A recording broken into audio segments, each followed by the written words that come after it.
Hello सभी student, कैसे हैं? आई होप सभी स्टूडेंट अच्छा होंगे। जैसे कि आज हम क्या पढ़ने वाले हैं सर, हम पढ़ने वाले हैं फंक्शनल आइसोमेरिज्म। इसको हिंदी में क्या बोलते हैं सर हम? क्रियात्मक। ठीक है, तो फंक्शनल को क्या बोलते हैं सर हम? क्रियात्मक। आइसोमेरिज्म को बोलते हैं समावयव। क्लियर। अब यहाँ पे सबसे पहले क्या पढ़ना है हमको? जो मेन पॉइंट है वो याद रखना है कि डिफरेंट ग्रुप। क्लियर। यहाँ पे ऐसा नहीं होगा कभी भी कि अगर यहाँ पे OH लगा हुआ है तो नेक्स्ट कार्बन पे भी OH आ जाए, ये ग्रुप यहाँ पे चेंज होगा। क्लियर। अगर यहाँ पे सर क्या है, कीटोन ग्रुप है, तो यहाँ पे कीटोन नहीं आना चाहिए, यही इसका मतलब है।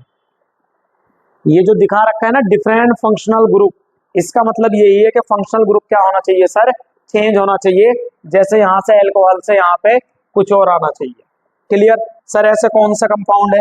देखो सबसे पहले आप लोग, सबसे पहले हम क्या लेंगे? देखो यहाँ पे अगर मैं यहाँ पे बात करूं तुम लोगों से, तो मैं सबसे पहले यहाँ पे लूं क्या?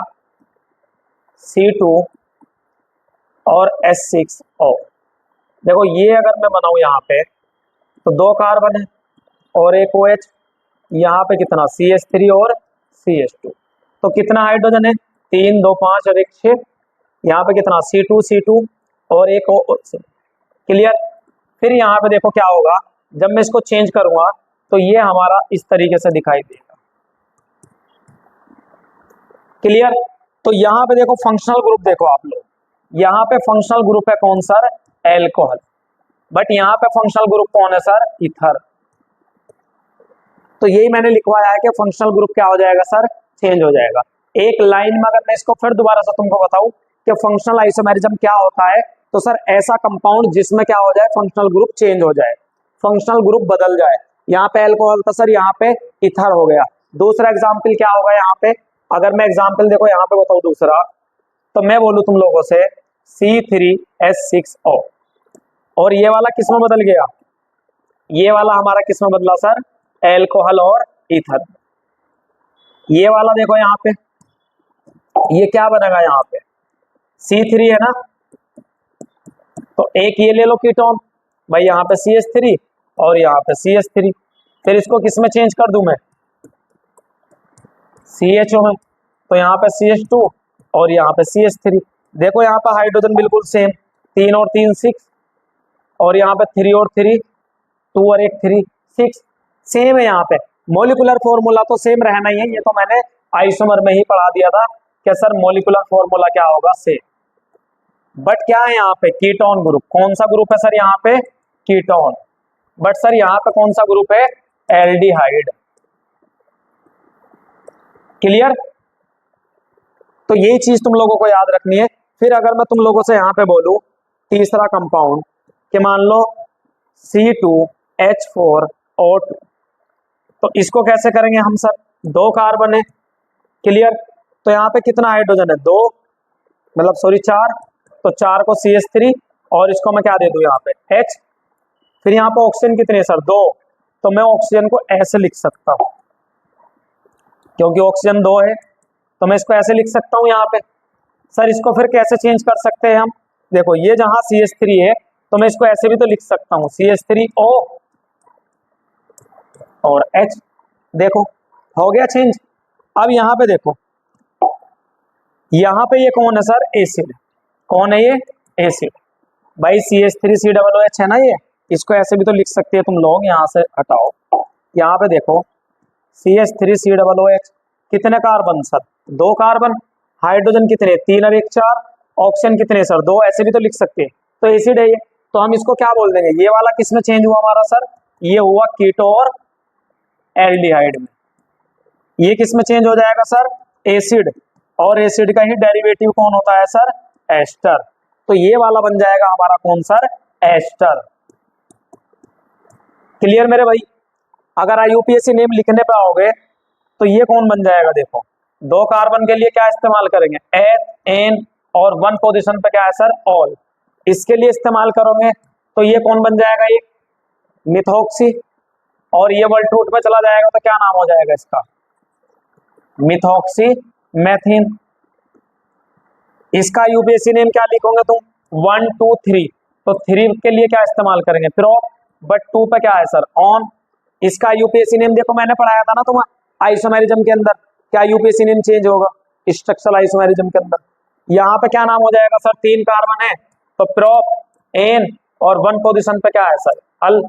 यहाँ पे देखो, यहाँ पर यूपीएससी नेम क्या हो जाएगा इसका? कितने कार्बन है सर? 2 कार्बन, तो लिख देंगे एथ, सिंगल है तो एन, और लिख देंगे सर ओइक एसिड, तो नाम बन गया इथेनोइक एसिड। ये लस्तीरी हटाई दो। यहाँ पे क्या नाम हो जाएगा इसका भाई? इसका यहाँ पे सीधा सीधा नाम हो जाएगा, ये कौन है देखो? मिथाइल। ये वर्ल्ड मान लो, तो क्या बन जाएगा? मिथाइल। और मिथाइल पे कितने कार्बन अभी है? 1, तो 1 कार्बन के लिए क्या आ जाएगा? मैथ, सिंगल बॉन्ड है तो एन, और कौन सा ग्रुप है सर? O8 वाला, तो क्या आ जाएगा यहाँ पे? O8, तो मिथाइल मेथेन O8। क्लियर? फिर अगर मैं यहाँ पे एक और बोलूं, इसका स्क्रीनशॉट ले लो तुम लोग।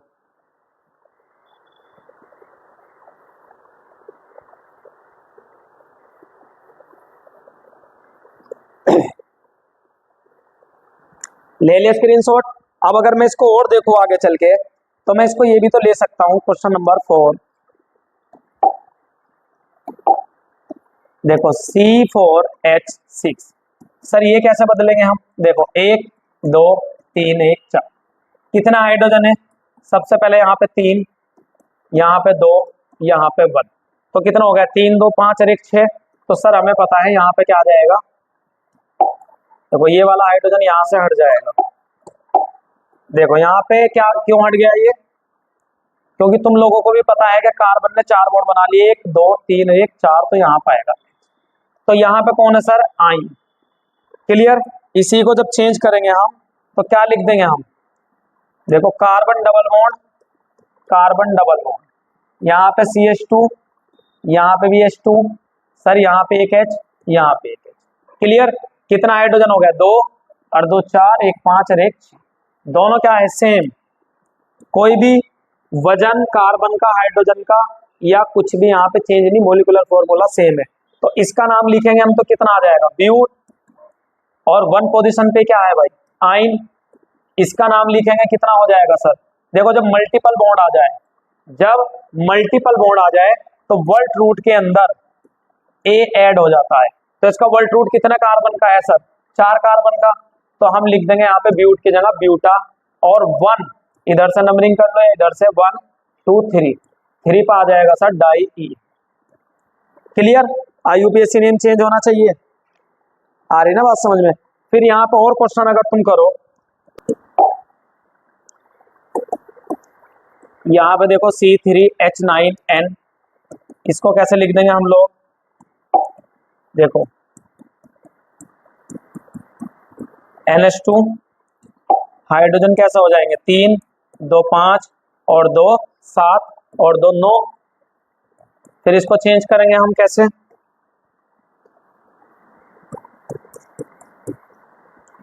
देखो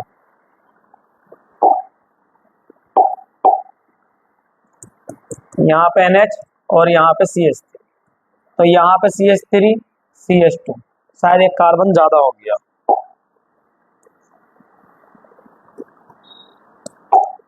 तीन कार्बन ले लो बस, NH CH3, 3 ही तो कार्बन है। देखो हाइड्रोजन चेक करो, 3 और 2 5 और 3 8 और 1 9, complete. Carbon 1 2 3 complete, nitrogen same है, मतलब एमीन। क्लियर? फिर इसके बाद एक और क्या बनेगा हमारा? अगर तुम लोग देखो सीधा सीधा CH3 और CH3। अब मेरे भाई एक बात बताओ, तुम लोगों को डिग्री निकालनी सिखाई थी मैंने, तो ये N जो दिखा रखा है मैंने, ये कितने कार्बन से कनेक्ट है सर? एक ही कार्बन से कनेक्ट है, तो इसको क्या बोलेंगे? 1 डिग्री। ये वाला किससे कनेक्ट है सर? इस वाले कार्बन से भी और इस कार्बन से भी, तो ये कितने डिग्री? 2 डिग्री। मैंने बताया था ना, जितना ये कनेक्ट होगा जितने कार्बन से, वही क्या होगी इसकी डिग्री। ये वाला किससे कनेक्ट है सर? 3 कार्बन से, 1 2 3। सर एरो से क्यों दिखा रहे हो? डायरेक्ट कनेक्ट दिखाओ भाई, ये लग रहा देखो डायरेक्ट। 1 इस वाले कार्बन से भी 2, इससे भी 3, यहाँ पे देखो 1 और 1 2। यहाँ पे किससे है, केवल एक ही से कनेक्ट है तो 1 डिग्री। और मैंने बताया था कि एमीन के केस में 1 डिग्री 2 डिग्री 3 डिग्री कौन होता, फंक्शनल आइसोमेरिज्म होता है। क्लियर। एल्कोहल में नहीं है, एल्कोहल में OH सेम ही है। अब यहाँ पे देखो तुम लोग, अगर इसका तुम नाम लिखोगे तो कितने कार्बन है, 3 कार्बन, तो हम क्या लिख देंगे, प्रोप, और फर्स्ट पोजीशन पे क्या है 1 एमीन। यहाँ पे क्या नाम लिखोगे इसका, देखो यहाँ पे तुम्हारे पास बड़ी चैन ये है, तो बड़ी चैन को क्या मान लेंगे, वर्ल्ड रूट। तो सब्स्टिट्यूएंट कौन है यहाँ पे, ये छोटा वाला, तो ये किस पे लग रहा है, एन पे, तो मैं क्या लिख दूं, एन मिथाइल, और क्या लिख दूं, कितना है यहाँ पे इथाइल, तो बोल देंगे इसको इथेन, क्योंकि ये वर्ल्ड रूट है तो पूरा ये ना आएगा। और क्या है इस पे, एन मिथाइल इथेन, और ये कौन है पूरा का पूरा, एमीन। तो एन मिथाइल इथेन एमीन, ये वाला क्या हो जाएगा सर, एन, देखो एन 1 और 2, एन पे एक मिथाइल लग रहा है और एन पे भी एक मिथाइल लग रहा है, क्योंकि चैन किसी एक की बनेगी। भाई चैन एक की बनेगी तो दोनों की पोजीशन देनी पड़ेगी कि एन पे मिथाइल और एन पे मिथाइल, तो एन एन कितना हो गया sir, dimethyl. Clear. N N dimethyl, N पे भी एक मिथाइल एन पे भी एक मिथाइल, नीचे वाला जो है इसको वर्ल्ड रूट के अकॉर्डिंग क्या लिख देंगे सर हम, मैं, सिंगल बॉन्ड तो एन, और क्या बन जाएगा सर, एमीन। क्लियर। ये कौन है हमारे, फंक्शनल आइसोमेरिज्म। क्लियर।